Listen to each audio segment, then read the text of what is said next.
শিমলেপাড়ার ছেলে নরেন যাচ্ছে দক্ষিণেশ্বরে। হাট খোলার মোড়ে দুই নাটুকে মাতালের সঙ্গে তার দেখা, অমৃতলাল আর গিরিশ। রাত কাটিয়েছে বিনোদিনীর বাড়িতে। নিদ্রাহীনতায় ও নেশায় এখন চারটি চোখ লাল। বিয়ার পান করতে করতে গিরিশের ঠান্ডা লেগে গেছে, তাই সাঙ্গাতকে দিয়ে ঝট করে আনিয়ে নিয়েছিল বি হাই ব্র্যান্ডি। তখন হুইস্কি ছিল ঘোড়ার ওষুধ, বনেদি মদ্যপায়ীরা ছুতে না। রাজনারায়ণ দত্ত ছেলে কেরেস্তান কবি মাইকেল মধুর দেখা দেখি সিগারেট টানে ইদানিং ফেসিয়ান হয়েছে।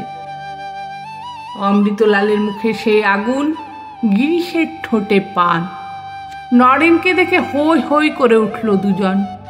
গিরিশ খপ করে তার হাত চেপে ধরে বলল, আরে আরে, অত হন হনিয়ে কোথায় চললে ভায়া?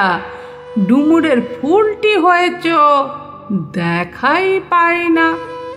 আজ পেয়েছি, আর ছাড়ছি নিকো।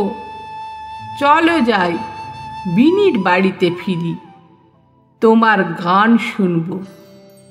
দেবেন ঠাকুরের ছোট ছেলের গানও নাকি তুমি গাইছ? কেমন সে গান? রসের টইটুম্বুর না ধর্মে মাখো মাখো? নরেন একটুক্ষণ হাস্য পরিহাসের পর বলল, হাত ছাড় গিরি, যাচ্ছি দক্ষিণেশ্বর, এখন সময় নেই। গিরিশ ঠোঁট উল্টে অবজ্ঞার সঙ্গে বলল, সেই পাগলা ঠাকুরটার কাছে? সে তোকে কি দেয়? চাকরি দেবে, সংসারের অনটন জ্বালা যন্ত্রণা ঘুচবে। ওসব বুজরুকি ঢের দেখেছি ভায়া, ওসব ছাড়ো। সুসময় অযথা বয়ে যেতে দিও না। নরেন রাগ করে বলল, তুই শালা স্টেজে মাগি নাচাস, তুই এসবের কি বুঝবি? গিরিশ প্রমত্ত কণ্ঠে বলল, কি আমি বুঝি না? চৈতন্যদেবের নামে পালা নামাচ্ছি, দেখবি কেমন ফাটাবো।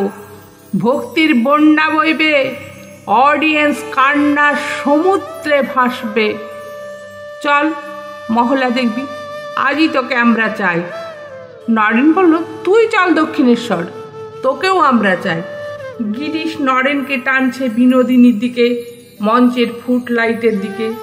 নরেন গিরিশকে টানছে গঙ্গার উত্তর কূলে, পঞ্চবটির প্রাঙ্গণে। দিনের আলোর উৎসবে কেউ কারোর হাত ছাড়িয়ে নিচ্ছে না, তবু বিপরীত দিকে সমান টান।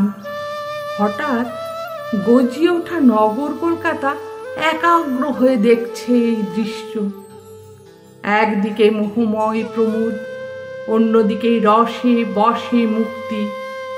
একদিকে শিল্প ও আত্মক্ষয়, অন্যদিকে ত্যাগ ও পরার্থ প্রিয়তা।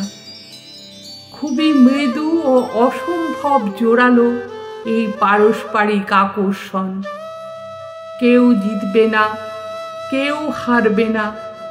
একসময় হ্যাঁচকা টানে এ ওকে বুকে জড়িয়ে নেবে।